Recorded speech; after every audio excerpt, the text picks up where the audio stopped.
Ronnie. Hi again, Roger. Long time no see. I normally check to see if you are still alive before I play that, but I think I've got some evidence of it. So you already knew I was. So how you doing, mate? All right? Doing okay? Yeah, I've been celebrated World Vegan Day by door dropping some leaflets in my village to encourage people to go vegan at Christmas and obviously stay vegan afterwards. Yeah, and stop messing about. Yes. Okay. Stop pissing about and go vegan, or else. Yeah. Stop. Yeah. What you waiting for? I know where you live. Right. Okay. Now then, still alive, folks, and since we are, we've got to talk about something. And what's the topic, Ronnie? Well, it's called Unbreakable, isn't it? That's with a question mark. One of my favourite films is called Unbreakable, starring Bruce Willis. I don't know if anyone remembers it. It's probably, don't know how long ago it was, 15 years ago, perhaps more. This guy that couldn't be killed, basically. Yeah. No, you don't remember. No. Yeah. Might only be me. At a time when I used to watch movies more than I kind of do now. And it's kind of about, and it's really I think quite topical for World Vegan Day, in that it's about how we managed to keep going so long with this activism.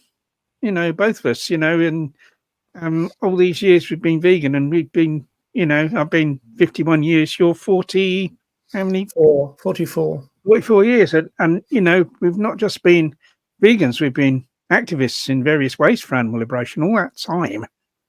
And so how did we keep going? I mean, I've known so many people who've kind of fallen by the wayside, who've kind of, they've suddenly done a load of stuff, they're very active, and then never hear of them again. And so, and that applies to loads of people. And, there's not many of us. Yeah. And of course, generally speaking, of course, burnout is a problem for social movements without a doubt. So that's a more kind of general issue. Now, I'm trying to remember whether I got, because I sent you a message that I'd received, but I can't remember whether it was a comment on a thread or whether it was a private message. But I think somebody was saying that, they're struggling, and, how do you and Ronnie carry on, type of thing. So yeah. That's right. And yes, I mean, it's a good question.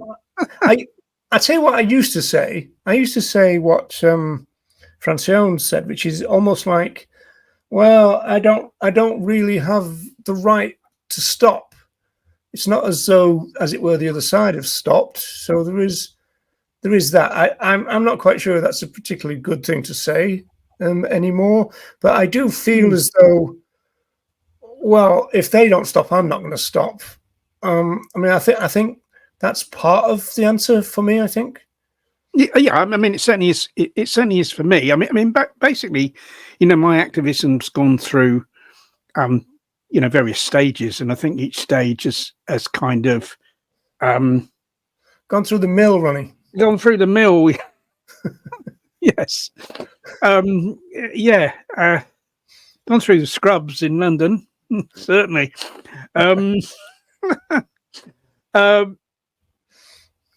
think each period has kind of demanded, I think, different sort of resources from me in order to keep going. I mean, obviously, I started off, very much at the sharp end of things.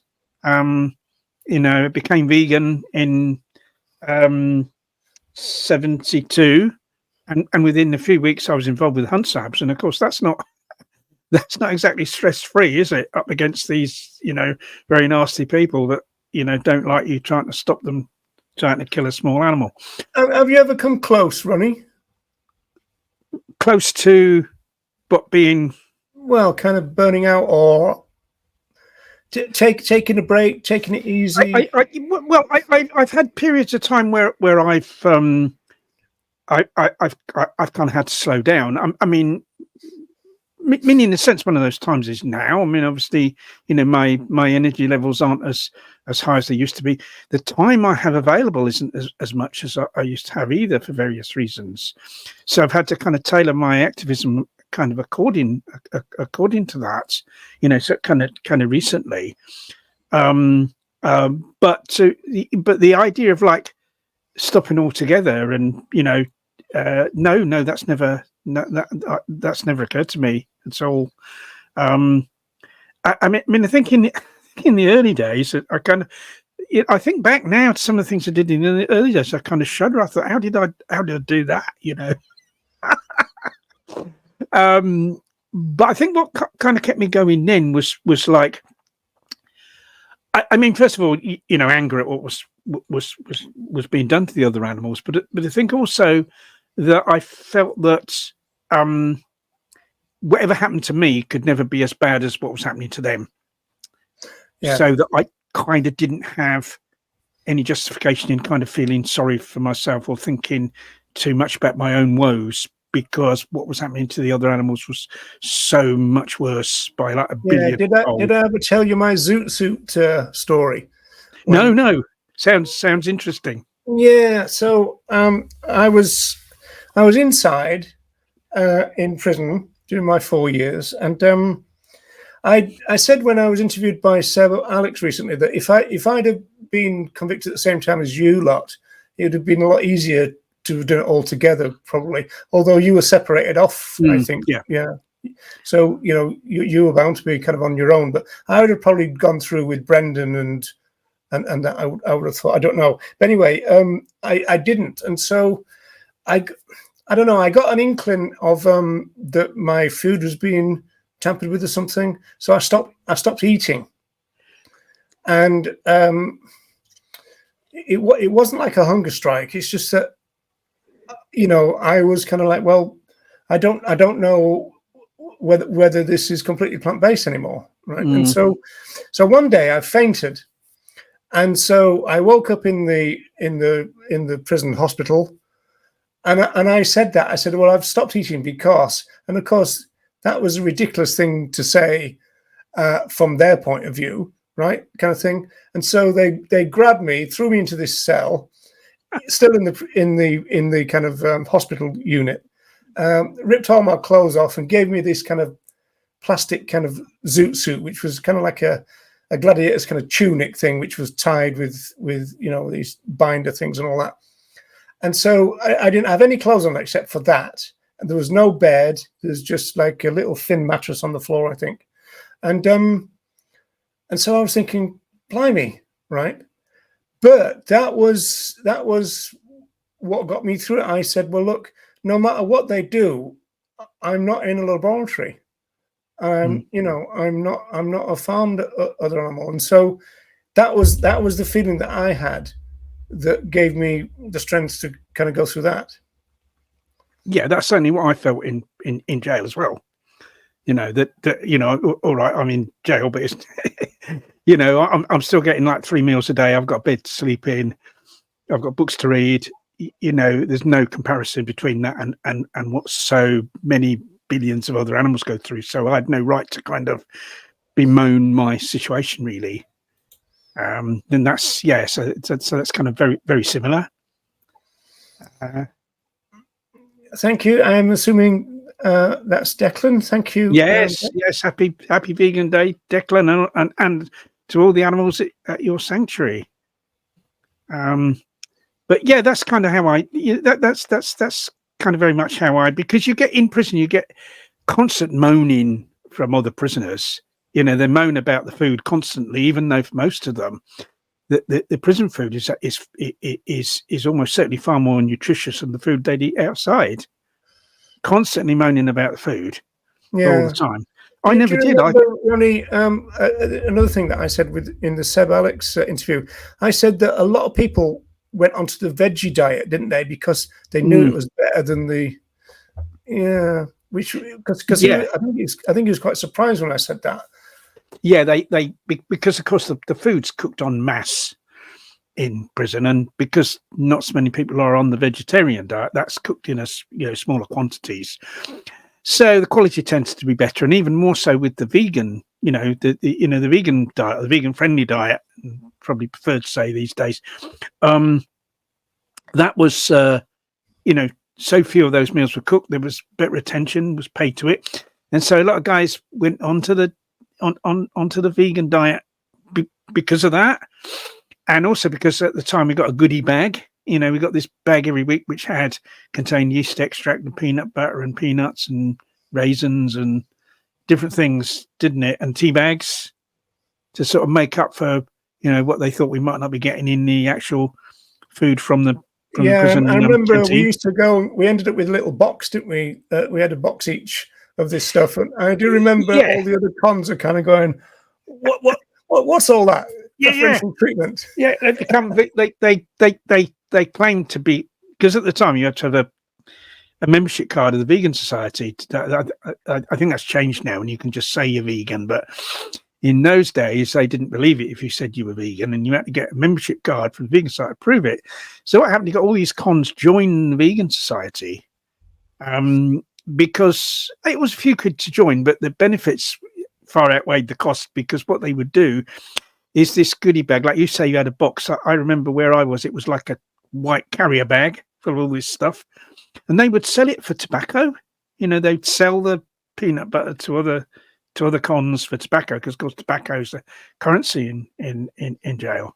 Yeah. And so you suddenly got all these. I often joke about at the time the Vegan Society being the biggest criminal organisation in the world, because of all these criminals that joined so they could get the vegan diet in prison, and then of course there was a case of people forging the card, wasn't there, Roger, as well? Yeah, that's right. Yeah, I remember. Yeah, Serena did that because they refused to give them out. But going back to the central question, I mean, it's something that we. I know we've been a bit lighthearted about it, but I think we both realise it is a serious issue too. Yeah. Because I think that when you think about it, a vegan knows stuff that other people go to outrageous lengths to not know. Yes. Yes. And I've always said that vegetarians know more about flesh than flesh eaters, and vegans know more about flesh and everything else than vegetarians. Yes. And we kind of put ourselves in front of some pretty iffy knowledge, right? Yes. And then, of course, we do know that in recent years, and we've talked about this before, it's people will do that sometimes on purpose when it comes to the videos. Yes. Which we both have difficulty with, because that seems to me to be a dangerous thing to do. Yeah, I think obviously it was awareness of all that caused me to become vegan and to become an activist. But I think the activism helped me to deal with it, because I was concentrating on what do I do about this rather than on what is this, if you see what I mean. I'd seen what it was. I didn't need to see it anymore.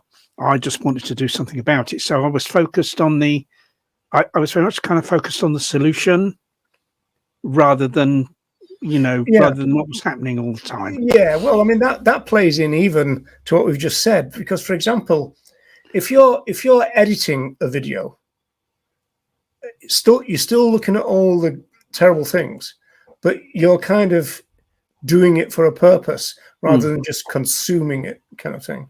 So I think the fact that we both switched very quickly to activism, and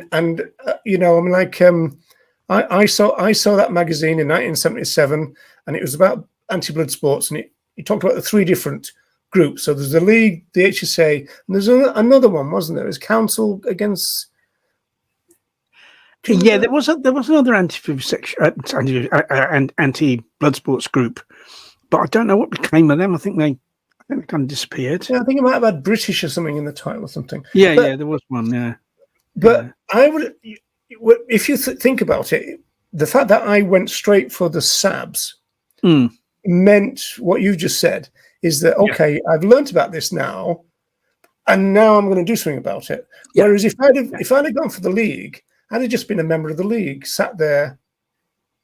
Right. Yeah, sat there getting all the information about the terrible things that are happening to the animals. Yeah. And I think this is the thing, and I think that kind of, I think, even today that I steadfastly avoid looking at graphic footage of what happens to other animals because I don't need to. I already know what goes on. I'm already vegan. I'm already trying to educate other people to become vegan. So why do I need to constantly look at that stuff? I don't. Why would I constantly upset myself by viewing that when it actually makes no difference? Because I'm already active. That's for people. That's for non-vegans to see, isn't it? That kind of stuff. It's not for me to constantly look at.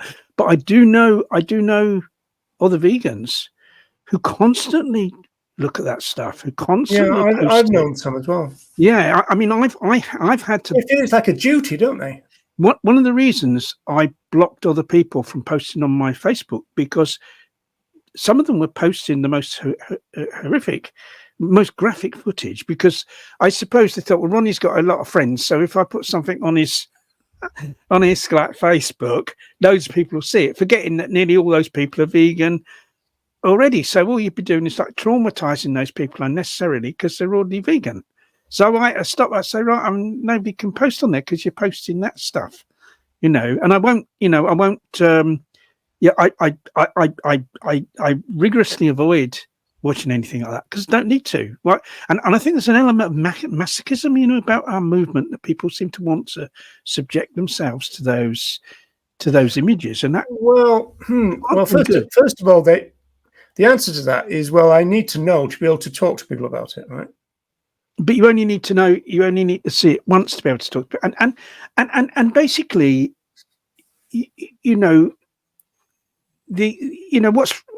but basically, the kind of argument for veganism is really very simple, isn't it? I mean, certainly, I think it's the details, because if you think about the street activists, they like the idea that they've got an answer to anything that comes up, and so I think therefore they're constantly looking for what other people are saying in the movement, and in order for them to be able to say it too. And if you take your lead from someone like Earthling Ed or Joey, they're always putting graphic stuff up. My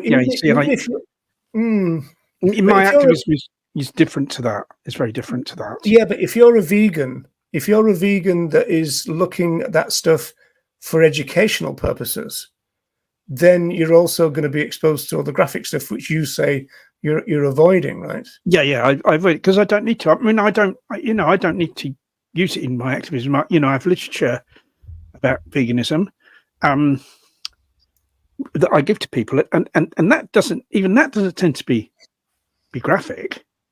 I mean, it's got figures of about numbers of animals that are killed and why it's wrong for us to do that. But I don't really give graphic stuff to people. I'm not saying it's I'm not making a judgment on whether it's good or bad to give graphic material to people. It's just something I don't do. I give people like basically printed information that they can read through, and I'll have conversations with people, but conversations tend to be kind of really more general, about the fact that we don't, no matter what the numbers are, that we don't have a right to do those things to other animals. Whether it's one animal or whether it's a billion other animals, we don't have a right to do it. That's the kind of, that's the more the kind of conversation I'd be involved in. Yeah, Deb says this, which is obviously completely true. I think that Well, going back to the Earthling Ed and the Joey type stuff, if vegans are watching that in order to become better advocates, because they feel they can learn from their influencers, and then they're subject to the violent footage, then the putting together a video like that is kind of dangerous in movement terms, because you're kind of okay, well, people are going to watch your stuff in order to become educated in terms of being an advocate, but you're also going to kind of keep hitting them with all this stuff that is going to potentially traumatize them. And as Deb says, perpetual grief and mourning and anger. And I think the other thing as well that can cause burnout is people's expectations are too high. Like they think that if they learn about all this stuff that's happening to other animals, they want to do something about it. They throw themselves into activism, expecting that if they kind of throw themselves into it, that's going to yield really quick results, and of course it doesn't. And then those people become disheartened, and they drop out. And so it's really important to emphasize to people that what we're dealing with is a marathon, not a sprint.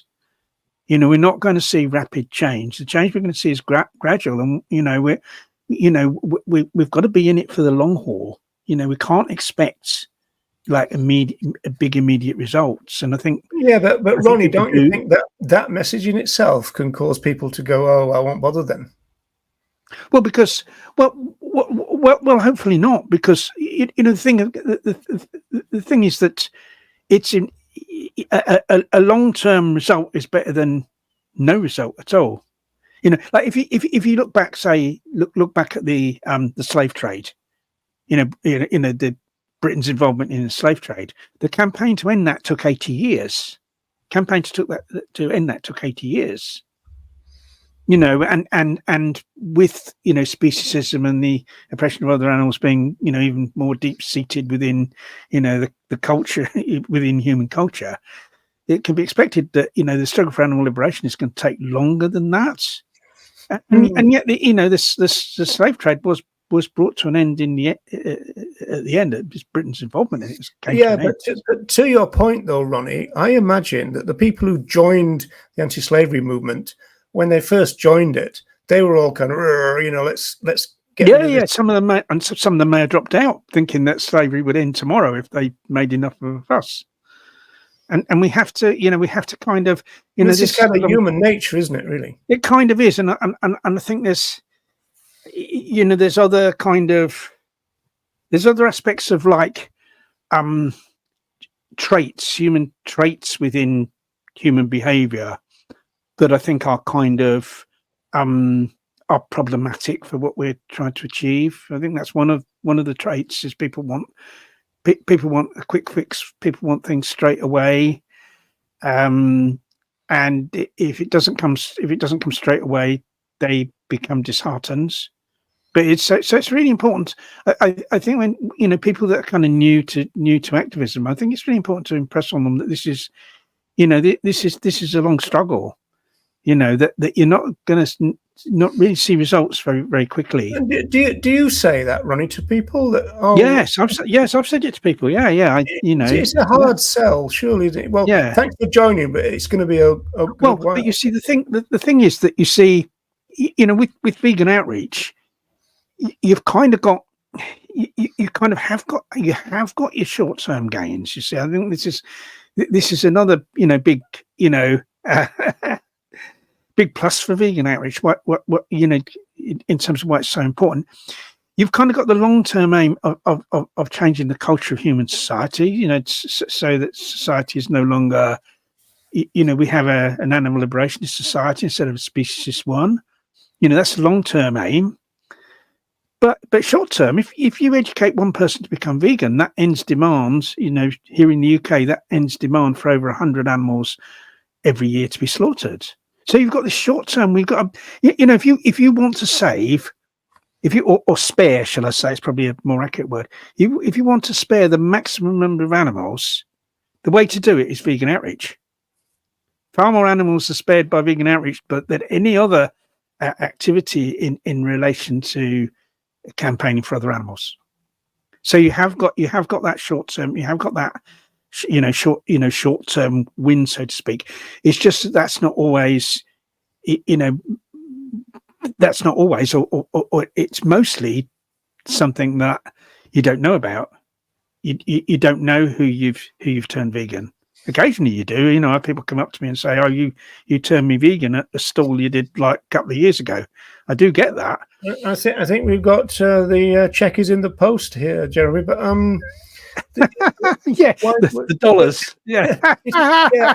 I mean, it is true. But then again, you see, this points to some of the things that we've talked about in the past about people really into pressure campaigns and everything, because that gives them the kind of adrenaline hit and all that, doesn't it? About a victory. Yes. But within the vegan movement, apart from somebody else going vegan, maybe that's why people celebrate the new vegan version of ...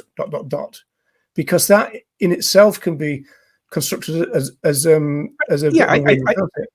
I think people do, and I think these things kind of are to be celebrated, but like in terms of turning people vegan, we mostly don't know who we've turned vegan, but like we kind of do know that spreading information about veganism does turn people vegan, because that's how we became vegan. In fact, that's how everyone became vegan, because they received some sort of information promoting veganism in some form or another. So the more of that information we disseminate in all its various forms, it's guaranteed really that more people will become vegan. It's just that we, on an individual basis, we tend not to know about them. Sam's making a good point here, because we've talked about Jake before, and Jake knows that we've said this, so it's not kind of speaking behind his back or anything. The other thing I'd say about this is, are they really wins? Are they really wins? You see. Well, I think it's constructed as a win, but it's constructed as a win. As Sam says, Jake kind of says we need to do that, but he also says that he needs those hits. Yes, and I think I think it's kind of sort of problematic in a sense that it's not just Jake. I think that there are quite a lot of other people that kind of they kind of need an enemy to defeat, and then you defeat the enemy, and then that's a win, isn't it? I mean, that's kind of how it's sort of looked at. But if you analyze that at a deeper level, like I said, a lot of these wins aren't kind of really wins. Like if say you close down a place that's supplying animals to laboratories, then if your campaign has done nothing about the number of animal experiments that take place, all that will happen is those animals will be supplied from another supplier, and that one supplier's loss will be another supplier's gain. And it's the same with contract tests. Say we spoke on before this show when we were talking with Wendy. We were talking about the Shack campaign against Huntington Life Sciences, and in relation to the reason why anti-vivisection campaigning was in decline for a long time. Now, had that that would have been heralded as a great triumph. Had that campaign succeeded in closing Huntington Life Sciences. But would it have been a triumph really? Because that was a contract testing laboratory in that various companies pay that laboratory to test their products for them. No, if that contract testing laboratory was no longer there to test products for a company, they'd have just paid another contract testing laboratory to test their products. So the closure of Huntington Life Sciences, the main beneficiaries of that wouldn't have been other animals. They'd have been the other contract testing laboratories. Well, I know all that, Ronnie, but your line here is very dangerous, isn't it? Because if you were to say, it's not going to do any good.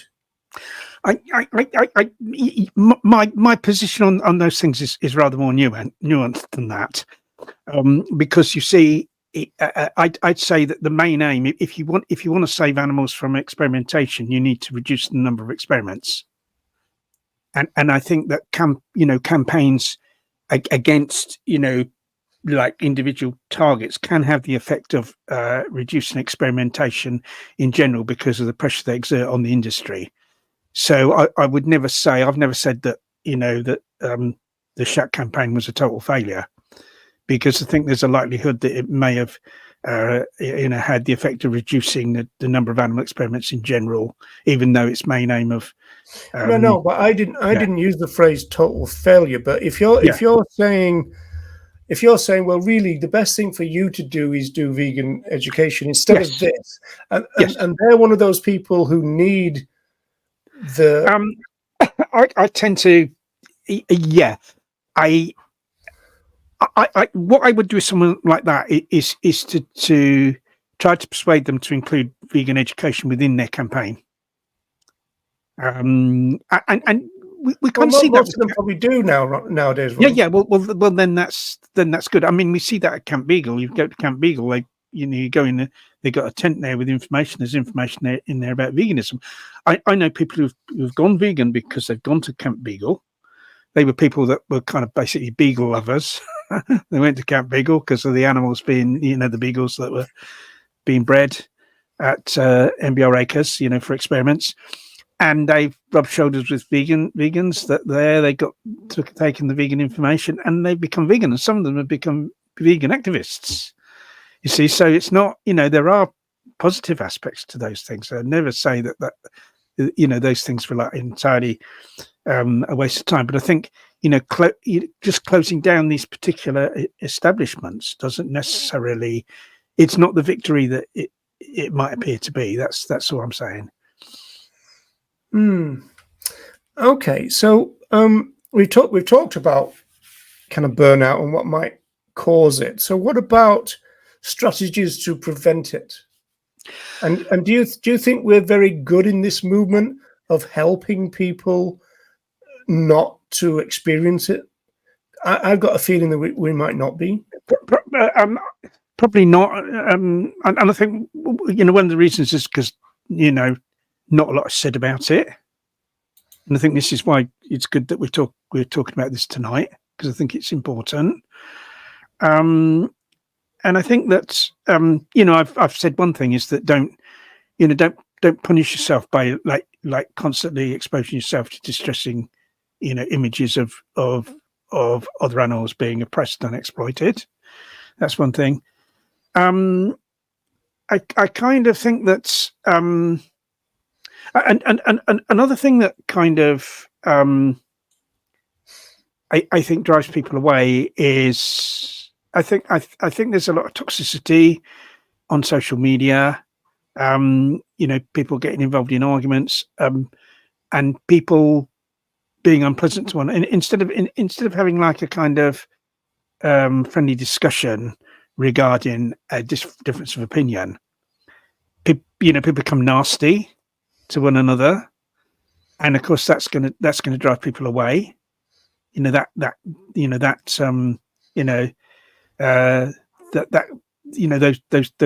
comments. And so I think it's important to kind of for people not to become involved in that, because that could even if, like, I'd say that even if someone is nasty to you, don't be nasty back. But that's my strategy, Ronnie. But it doesn't get me anywhere, because I often will respond to somebody's being really rude and disrespectful and all the rest of it, and I respond diplomatically and stuff, and I don't kind of take the bait and all that kind of stuff. And people are calling me names, and I get But your attitude is what sustains you, because you're not getting emotionally kind of despite what they're saying, you're still staying calm and rational. You see, it's not sort of their reaction that matters. It's kind of how you're reacting, how you're dealing with it. If you see what I mean, you're not allowing yourself to be swept away in this emotional madness, are you? And that's why you're, that's why you've gone on for so long, because of that characteristic about you. And that's what I'd say. But it's very frustrating when people's immediate response to you is rudeness and stuff. It's very kind of like you're almost like going, you almost like think start thinking it's an age thing, kind of, well, calm down, Sonny, type of thing. And it's a little bit like that in the end. So yeah. But I think I think those people that are kind of doing the ranting and raving, they're the ones that are actually harming themselves through that, because that's only just going to kind of get them involved in rows, and that's going to affect them psychologically. And in the end, those people are just going to withdraw from things. So, it's very, it's very hard, because I'm a great proponent of what sociologists would call movement reflexivity, which is people within movements to talk, almost like excuse me, on a kind of tactical level. Did that work? Did this work? What about that strategy? And all this kind of stuff.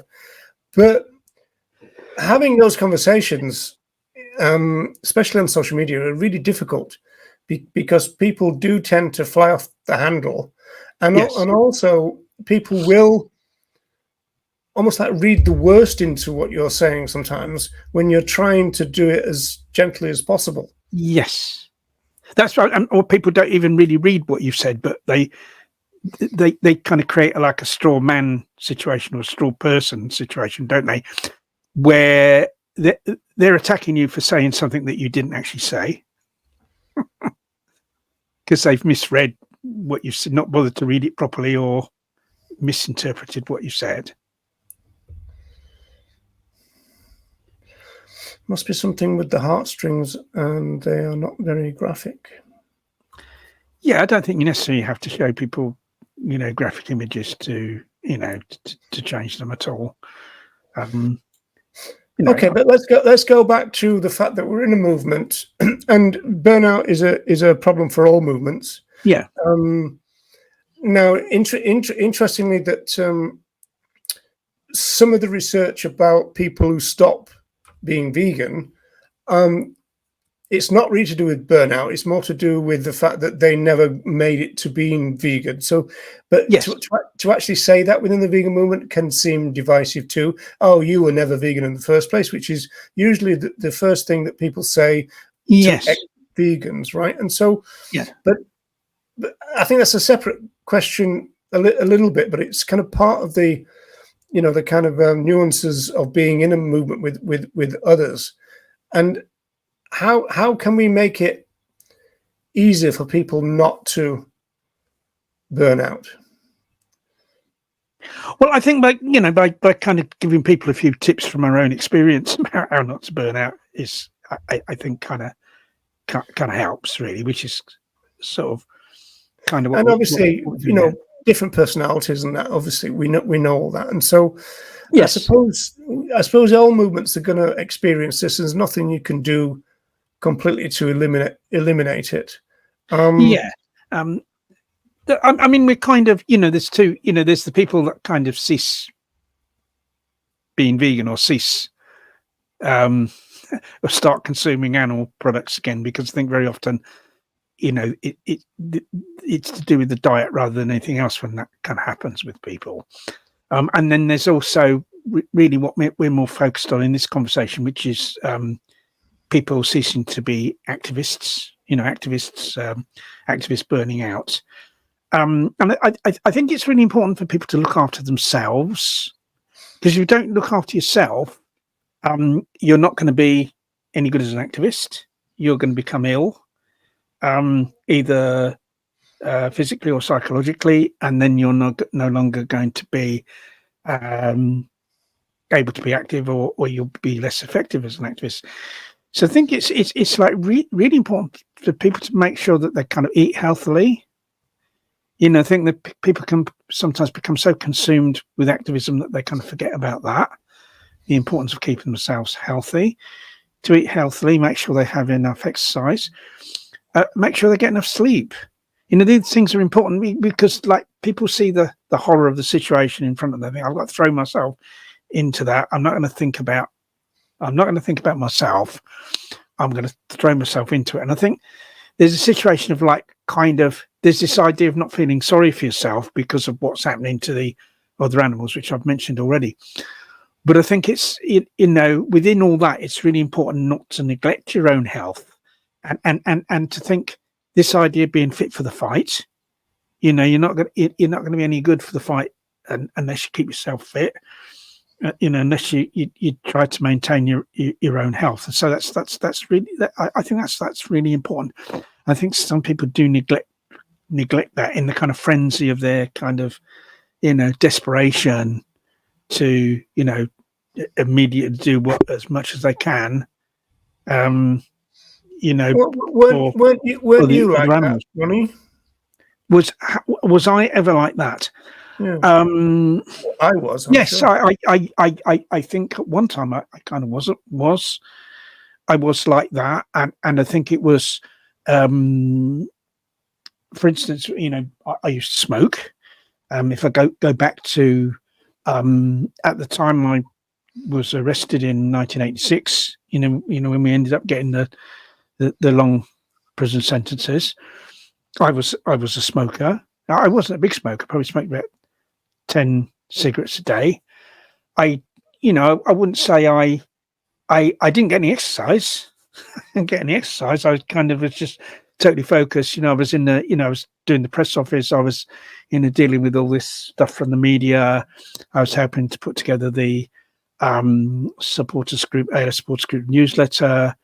Like all my time, I lived in this little bed sitter, which was like really sparse. There was basically just a bed in there. I kind of didn't really have any food in there. And I kind of, I sort of wouldn't even have breakfast. I get up in the morning, I go straight down the road to the office. I had some food in the filing cabinet there. I used to keep some salad stuff. I used to keep carrots and a cauliflower in there. Under F, was it? I'd had for my lunch, and then obviously in the evening I'd have a meal. I might make go home and make myself a meal. No, Ronnie, I'm a bit like that even now, and because my sister visited me and she was saying what you should do is not eat after 6, have a big breakfast and all this kind of stuff. But I'm like that. I wake up and I've got movement things in my head. Yeah. Already, and then you get on the computer or whatever and everything. Yeah, and it's quite often I'm looking around and I think it's 4 p.m. I haven't eaten anything yet. Yeah. It's easy to be like. I mean, I have a big meal late in the evening because when I eat, especially if it's a fair sized meal, I just want to go to sleep. And so if I was to eat earlier, I just want to go to sleep and I wouldn't get any work done. So I think, well, I'll eat just before I'm due to go to sleep anyway, and so that kind of that saves me a load of time. That we're not supposed to do that, aren't we? They say that, but I haven't really. I've not. I don't think it's done me any harm. No, I mean, it's bad for hair retention, Ronnie. Probably. I've been doing it a hell of a long time then. But other animals, like our cats, they eat food and they go to sleep. Isn't that a natural thing to do? All other animals do that. It's I mean, look at Spain and the Yates and stuff like that. Yeah. So I think it's probably quite natural to have a big meal and then sleep. I'm not very hungry in the morning. I've muesli in the morning for my breakfast, which isn't a huge meal, and then I'll have a snack maybe during the afternoon, and then and if I feel a bit hungry, I might have a few other snacks, and then I have a big meal later at night. I mean, that hasn't always been my eating pattern. It kind of is now. I'm not quite sure how we got onto this. We're supposed to be talking. No, we got onto it's just about people eating healthily, like trying to get enough sleep and that. Because once again, that's to do with this being a long haul. We have to keep, we want to be still campaigning, for animal liberation when we're when we're in our 50s. When we're like really, yeah. Well, yeah. When I'm in my 40s in 20 years' time, I still want to be campaigning for animal liberation. But we want to, what's in the best interests of the other animals that we're trying to free.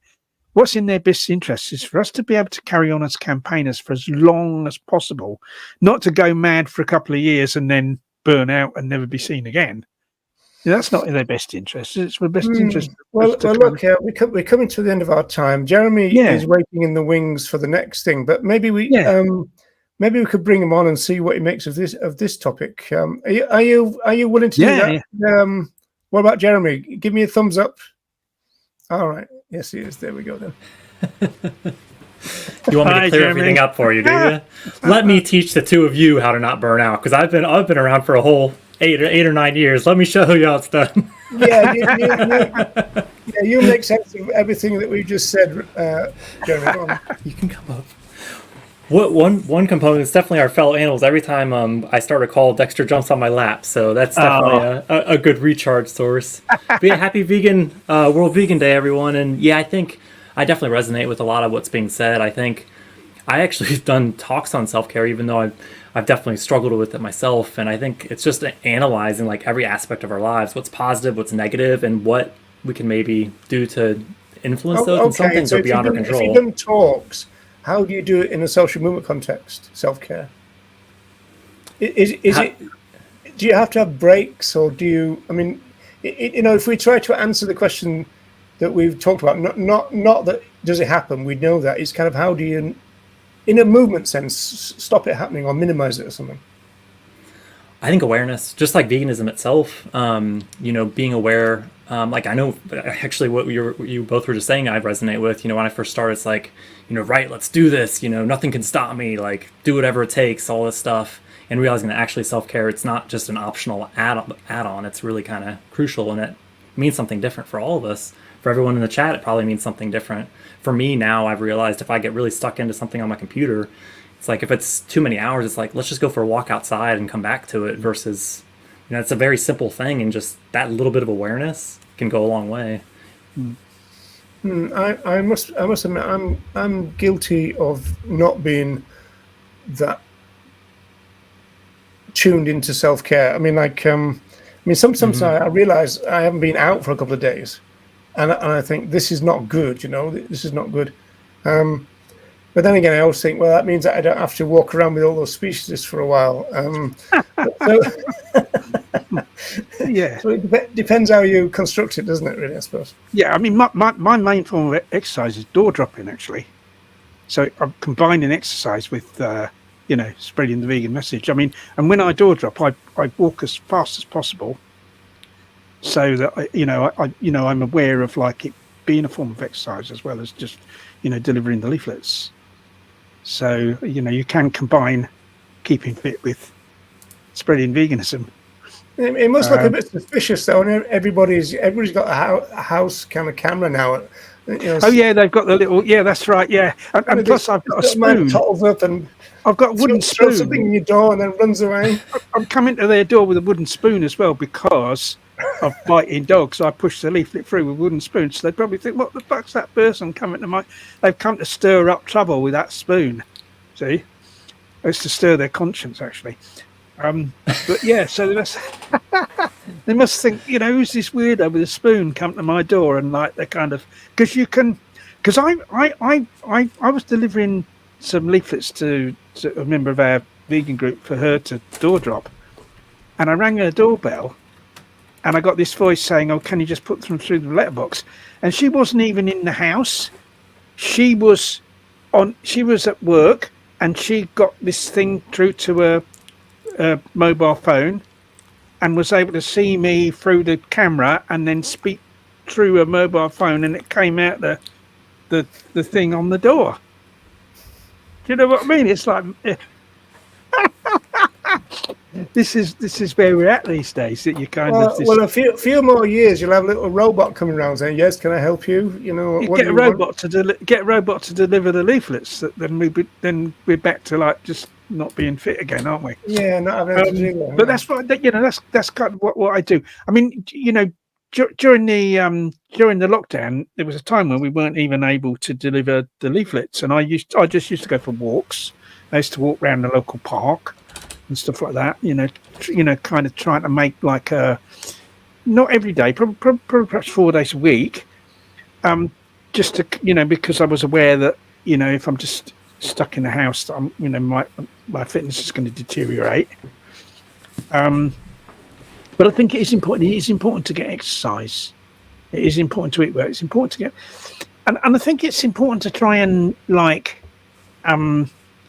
make our surroundings, comfortable without like lavishing a load of money on it as well. I think it's nice to kind of, sort of be able to kind of come back home to, fairly pleasant surroundings, which I didn't used to do. As I said, that when I was involved in the ALF, I was in this bed sit. It was basically just a bed, and that was it.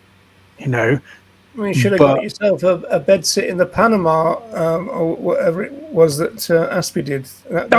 Go out there and get like a £100,000 a week bed sitter out there. Yeah, it would me Bitcoin. But I used to kind of I more or less lived in our office when we had the ALF press office. I used to be there like from. I always wondered what that funny smell was when I visited it. Yeah, when you went there, that's. Yeah. No, there was a toilet, a separate toilet. I didn't do that in there. But yeah, I'll be there till like 10 o'clock at night doing stuff. And I used to mostly eat at friends' houses in the evening. I used to they probably felt sorry for me, invite me around for a meal and stuff, So I didn't do an awful lot of cooking myself. Well, Jeremy, it sounds to me like Roger Yates and Ronnie Lee are not very good role models in terms of self-care. But that said, it works for you. So that goes back to the whole thing. Self-care takes different forms for all of us. We're all different individuals. That's the fundamentals of animal rights, isn't it? Focusing on the individual. It's not just one collective mass do this for self-care. So there's that. There is that.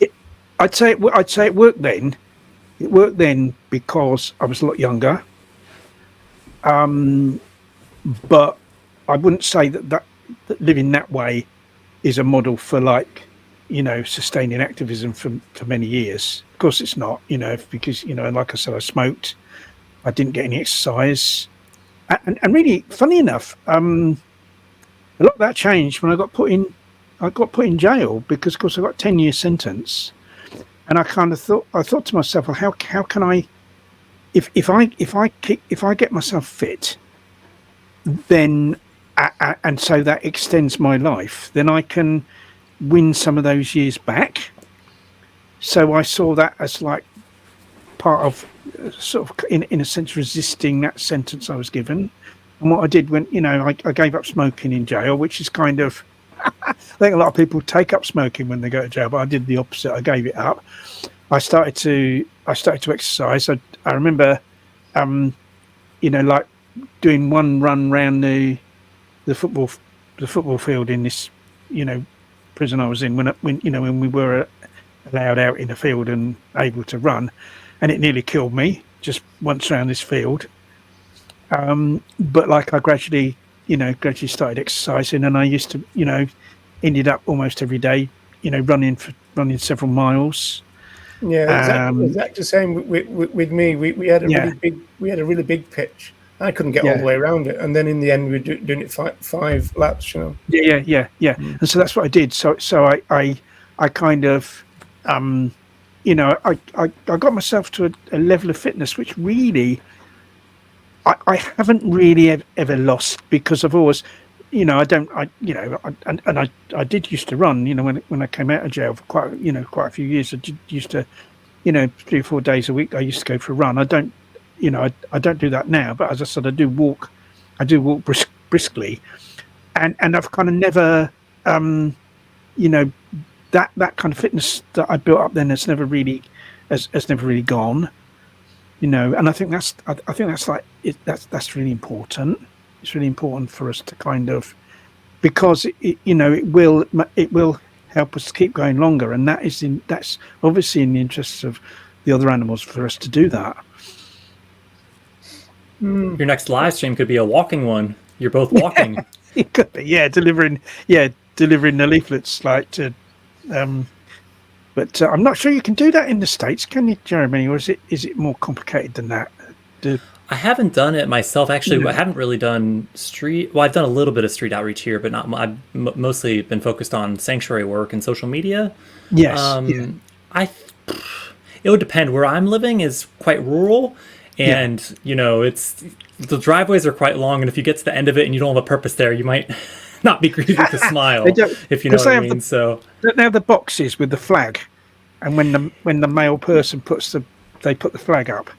Yeah, if you've got mail to send out and stuff, but I'd say it would depend on the neighborhood. Like the neighborhood I grew up in, the houses close together. I think you could probably do it there, but yeah, it's probably situational. Yes. Have you been met with any aggression with your door drops ever? Can't you just wrap the leaflet in a newspaper and chuck it on their lawn? Chuck it on the lawn. Yeah, that's what they do. They just throw the newspaper, don't they? No, actually, very, very little. Very little, if at all. Like someone coming out and saying, "You bloody vegan, I'm gonna," and all that. No, I mean, I remember delivering these little flyers for a vegan festival a few years ago, and we were in Wolverhampton. It was, and we delivered leaflets. This like kind of terraced houses, and we were up the road a bit, and one of the doors down the road opened, and somebody shouted, "I don't want vegan," and they threw the leaflet out into the street. And you said, "Now I got to give you a leaflet about littering." I don't want vegan, but we were up the road. We weren't where the person was. They obviously, had gone. We'd kind of moved on, so we didn't have a confrontation with that person. The "I don't want vegan" person. But no, people don't tend to. No, I don't really. I know of some people that have, been involved in arguments with door dropping, but not many. And usually, and I haven't really experienced it myself. It's completely random, isn't it? Because I would have thought street outreach. Street outreach, I would think you get the most kind of pushback, but I've gotten more pushback like doing chalking and stuff that I thought was quite peaceful. So yeah, it's quite can be quite random. But when people push back, at least we've awoken something, and then whether that something is going to lead to anything or not is another question. But someone just takes it and doesn't say anything. That's probably less of an impact. I don't know. Well, I think they'd have to kind of read it a bit to realise what it was about, and by that time you've probably gone up the road, if at all that they're in. I mean, because obviously, it's different. If people are working, they're obviously going to have to, deliver the leaflets when they're not working. But for me, because I'm retired, I do it in the middle of the day, and most people aren't at home, so there's not. Yeah, come on, Ronnie, give us your cranky people voice. Love my pirate voice. Is that a pirate voice? It's that. That's just been Halloween. That's a pirate voice. Pirate's voice. A pirate's voice is the same as a farmer's voice, isn't it?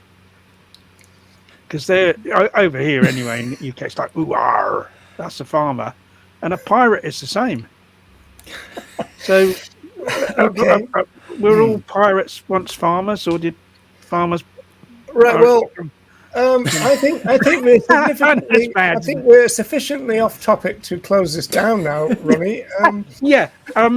But the other thing I'd say, there's a couple of other things regarding He always does this, Jeremy. Talks bullshit for about 20 minutes, and then I go, "Well, we better go then." He goes, "Yeah, I know, yeah, three more points."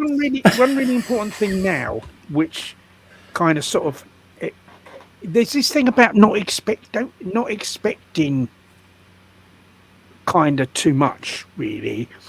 And I've kind of said that in relation to change. In other words, that we're talking about something long term, and that people come in and think they can do loads and things will change quickly. It doesn't happen, and then they drop out.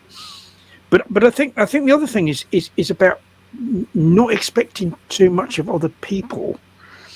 In other words, it can be hugely frustrating that so few other vegans are involved in outreach. Because the vast majority of vegans aren't involved in outreach, actively involved in outreach, and I think that can kind of become very frustrating. And I think it's really important to kind of not dwell too much on that. And what I tend to do is concentrate on what I'm doing rather than on what other people aren't doing. In other words, my attitude is, I'm going to do this. Is anyone going to come and help me do it? But even if you don't, I'm still going to do it. And that's how I look at it. I don't base what I'm going to do on whether other people are going to do it as well or not. and I think that I think that's important, because we dwell too much on in this vast number of vegans that don't do anything, and like, you know, this idea of, well, why should I do it when they're not doing it, kind of attitude, then that can be very sort of I suppose disempowering. That can become very depressing. So don't think about that. Just think about like what you're doing and the impact you're making. Yeah, I wonder if there's any research on this by now, like Foralytics or something, you know, about on kind of, you know, what gets pejoratively called cupcake veganism. You know, has anybody asked the vast majority of vegans why they don't? In fact, I think there might have been something recently, just ringing a small bell, when they're kind of explaining their lack of activism, you know, and some of it sounds a bit self-serving, like, oh, well, I don't want to be associated with the extremists and stuff and all that kind of stuff. And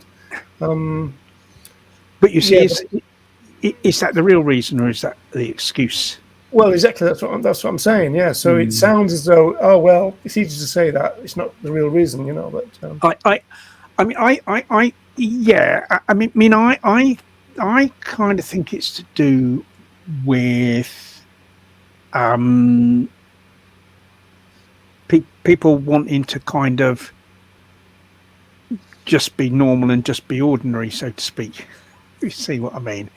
And it's kind of far easier to be like that as a vegan than it used to be. It's very easy. You always bring it back to that point, don't you? Yeah. Because I think it's very, very easy to slot into, you know, normal society, you know, these days as a vegan. You can eat out loads of places. You can get stuff similar to what, you know, everyone else eats, you know, at the supermarket, can't you? It's kind of, it's much easier to kind of, you know, because you see, like, it's kind of, if you ask people how they describe themselves, you know, like if someone asked me how I describe myself, you know, the first words I'd say would be vegan animal liberationist. That's how I describe myself. This is how I've always described myself, right from, you know, like when I first became vegan. But like, you know, sort of back in the day, you know, people that were vegetarian, you know, when, you know, before veganism sort of really took hold, a lot of people who are vegetarian, if you sort of ask them to describe themselves, the word vegetarian wouldn't be the first thing on their list. They'd say, I'm an artist, I'm a mother, I'm a this, I'm that, I'm the other thing, and I'm a vegetarian. It wouldn't be the first thing on the list, you see. And I think kind of veganism has become a bit like that. I think veganism is in some ways the new vegetarianism in that way, that people wouldn't, you know, the word vegan wouldn't be the first thing they'd say if asked to describe themselves. It's just something people happen.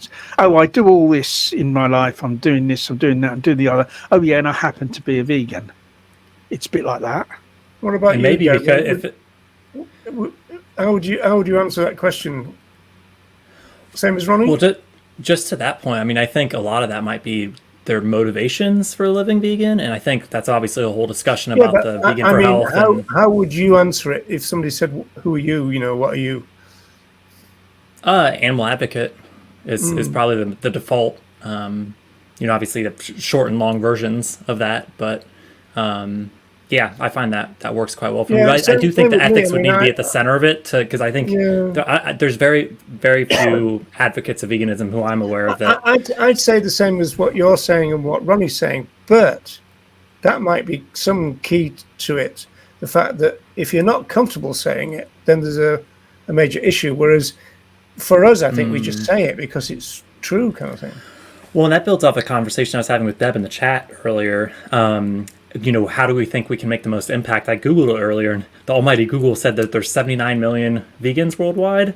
I don't know how they get that number, but I don't know if you two have looked at similar numbers. But out of that, I mean, very few would be proud to kind of proclaim that to their friends, family, and strangers. So I think somehow empowering people to do that, even just wearing a vegan t-shirt, which I know is a topic that's been discussed in the past, but especially being able, like you say, to respond to common conversations, and I think that will improve our self-care too, because you know, if we go into social situations, which I guess we all do on certain levels, if this comes up, what am I going to say?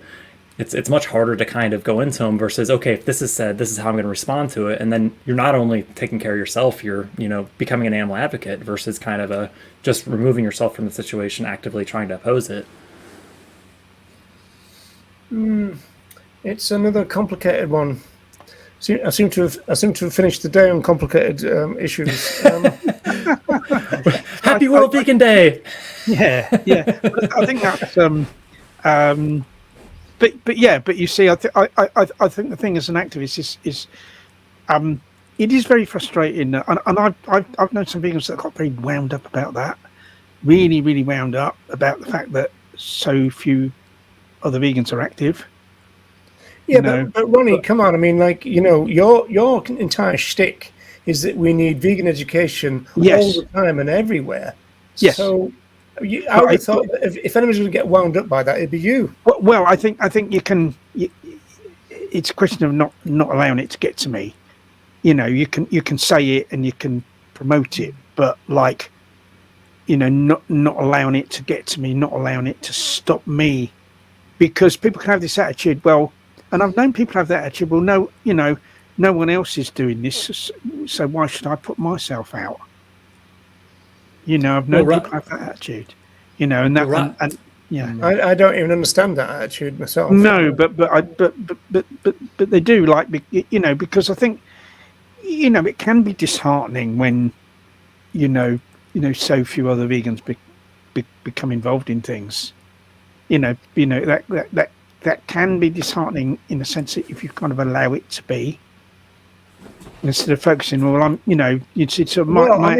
think it's two things. I mean, I think there's two separate things. First of all, it is disheartening, and then you've got the thing about whether you're going to try not to let it get to you. But I mean, I think it's undeniable that it's very disheartening, because I think that's exactly what we need, isn't it? I think it's finding the right way to describe it. How I describe it, it's very unfortunate. Perhaps that's not a strong enough word. It's really unfortunate that so few vegans. It's more tragic. You're looking for. It's more it's tragic. Yes, tragic. But you see, when you're talking about something being tragic, that's like an objective. That's looking at objectively. When you're talking about something being disheartening, that's about how it's kind of affecting you personally, isn't it? So I would find it more tragic than disheartening, because that's why I said there was those two elements. So you've got the tragedy of so few, and then you've got the thing tragic, about how to deal with it. Yeah, it's tragic, but I'm not going to let that stop me. I'm still going to do what I can, whatever other people do and whatever other people don't do. I'm still gonna kind of carry on and do the thing. It's like I'll do. Locally we've had a big reduction in the number of activists in our group, for various reasons. Simply some people have moved out of the area. That's one explanation for it. People's work and different things. And you're in it as well. And because of me, yeah.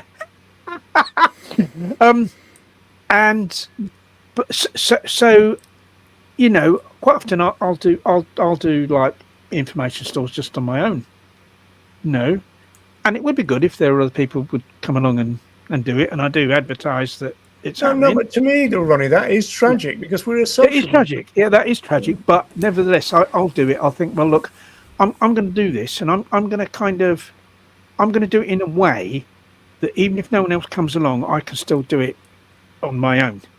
So in some ways I have to limit what I'm doing, because obviously if you have more people you can do more, but that is the current situation. Whether that's going to stay that way, we are getting some new activists coming along, and hopefully the numbers will build up again, but I'm still going to do it. I'm not going to not do the stall because I don't think anyone else is going to turn up. I'm going to do it in a way where I know I can do it on my own if I have to. I've done a lot of solo outreach too, and there's strength to it too, because you can be more spontaneous. You can say, hey, I've got a free hour, I'm going to pop down there and set up, or yeah. Oh, I do that with the door drop-in.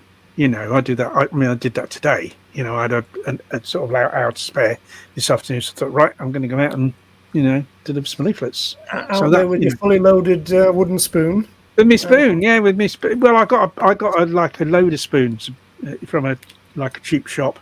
Different sizes for different houses. Well, they are kind of different sizes, but a bit of a nuisance because there is a kind of ideal size, really, and some are a bit longer than the ideal size. Some are a bit shorter. But I've already had two. I think I got a bag. There's about 10 in this bag. I've already had 2 taken by dogs, where they took the spoon. It's such a hard life, Ronnie. I mean, anybody. But the thing is, if that hadn't been the spoon they took, it would have been my fingers, wouldn't it? Well, that would have been worse. They'd have the spoon, and then someone comes home. I just want to ask people in the chat. You know, when you tuned in today, do you think that you will be hearing Ronnie Lee talking about different lengths of wooden spoons? Yeah, but I wonder when the people came home from work and found a chewed up wooden spoon in their hallway, what did they think?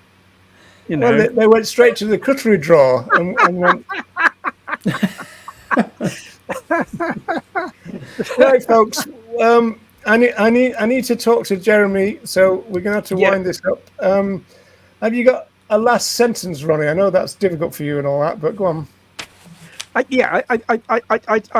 say, you know, pay attention to your own well-being, eat healthily, get enough rest, get enough exercise, and you know, don't worry about what other people are doing or not doing, and just keep going.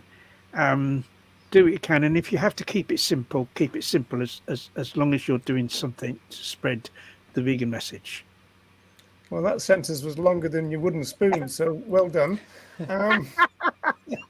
Right, people. Thanks a lot. We're gonna wrap it up now. So I'll see you. Well, we'll talk next week, Ronnie, or later this week. We may do a show next week or not. We'll talk about that in the meantime. There'll be a news one next.